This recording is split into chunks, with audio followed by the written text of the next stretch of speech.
Chief Justice Roberts, President Carter, President Clinton, President Bush, President Obama, fellow Americans, and people of the world, thank you.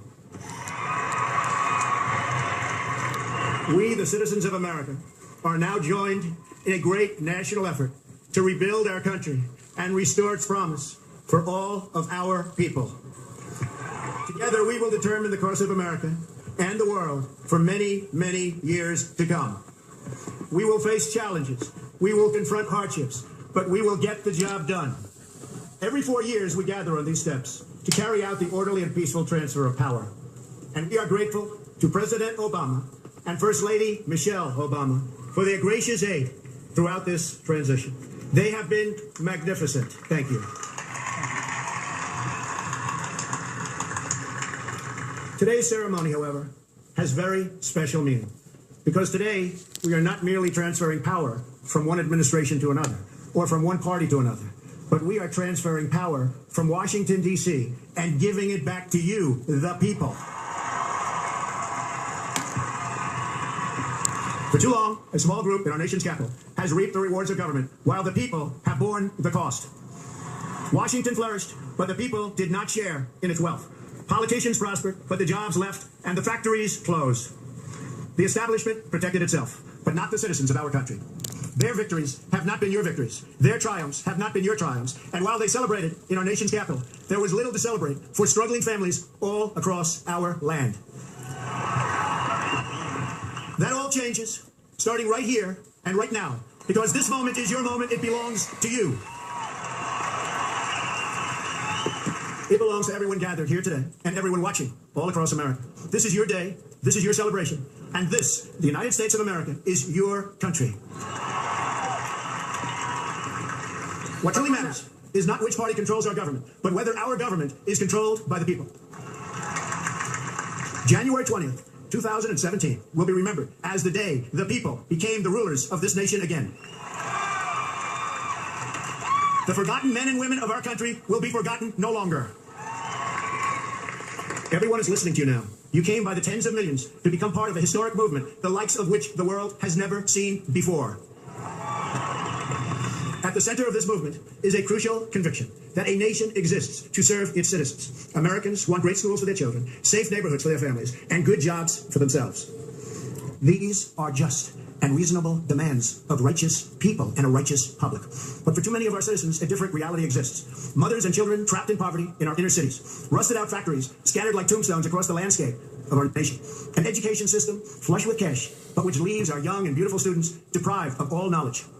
And the crime, and the gangs, and the drugs that have stolen too many lives and robbed our country of so much unrealized potential. This American carnage stops right here and stops right now. We are one nation, and their pain is our pain. Their dreams are our dreams, and their success will be our success. We share one heart, one home, and one glorious destiny. The oath of office I take today is an oath of allegiance to all Americans. For many decades, we've enriched foreign industry at the expense of American industry, subsidized the armies of other countries while allowing for the very sad depletion of our military. We've defended other nations' borders while refusing to defend our own. And spent trillions and trillions of dollars overseas while America's infrastructure has fallen into disrepair and decay. We've made other countries rich while the wealth, strength, and confidence of our country has dissipated over the horizon. One by one, the factories shuttered and left our shores, with not even a thought about the millions and millions of American workers that were left behind. The wealth of our middle class has been ripped from their homes and then redistributed all across the world. But that is the past, and now we are looking only to the future. We assembled here today are issuing a new decree to be heard in every city, in every foreign capital, and in every hall of power. From this day forward, a new vision will govern our land. From this day forward, it's going to be only America first. America first. Every decision on trade, on taxes, on immigration, on foreign affairs will be made to benefit American workers and American families. We must protect our borders from the ravages of other countries, making our products, stealing our companies, and destroying our jobs. Protection will lead to great prosperity and strength. I will fight for you with every breath in my body, and I will never, ever let you down. America will start winning again, winning like never before. We will bring back our jobs. We will bring back our borders. We will bring back our wealth. And we will bring back our dreams. We will build new roads and highways and bridges and airports and tunnels and railways all across our wonderful nation. We will get our people off of welfare and back to work, rebuilding our country with American hands and American labor. We will follow two simple rules: buy American and hire American. We will seek friendship and goodwill with the nations of the world, but we do so with the understanding that it is the right of all nations to put their own interests first. We do not seek to impose our way of life on anyone, but rather to let it shine as an example. We will shine for everyone to follow. We will reinforce old alliances and form new ones and unite the civilized world against radical Islamic terrorism, which we will eradicate completely from the face of the earth. At the bedrock of our politics will be a total allegiance to the United States of America. And through our loyalty to our country, we will rediscover our loyalty to each other.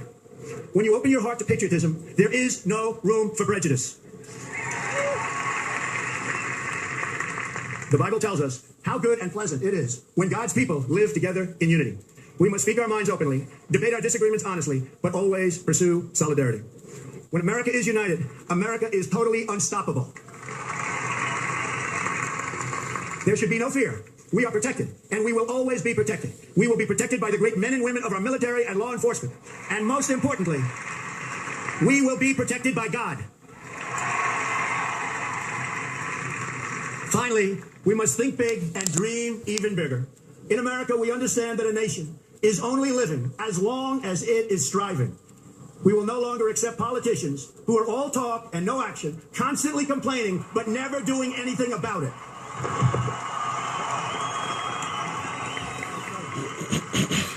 The time for empty talk is over.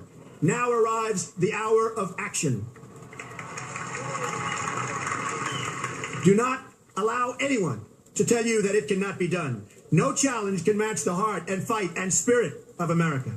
We will not fail. Our country will thrive and prosper again.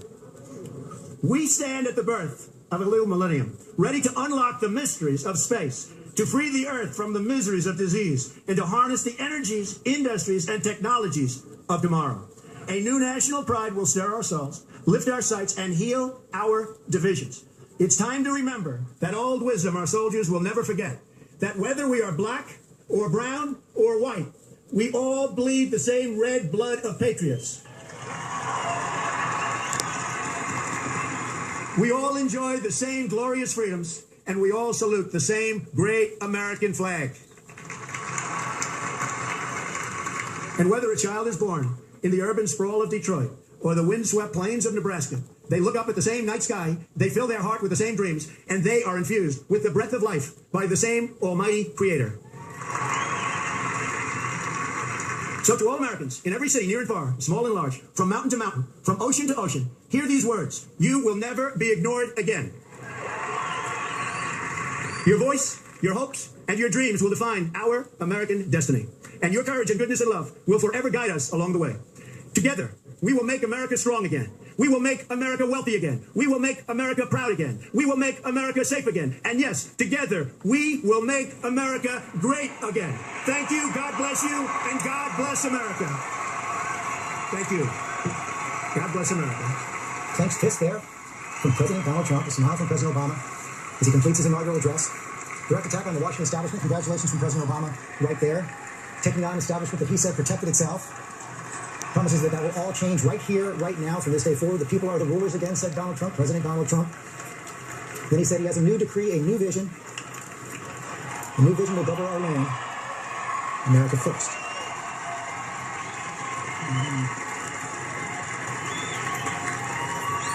Ending, of course, with the slogan of his campaign, Make America Great Again.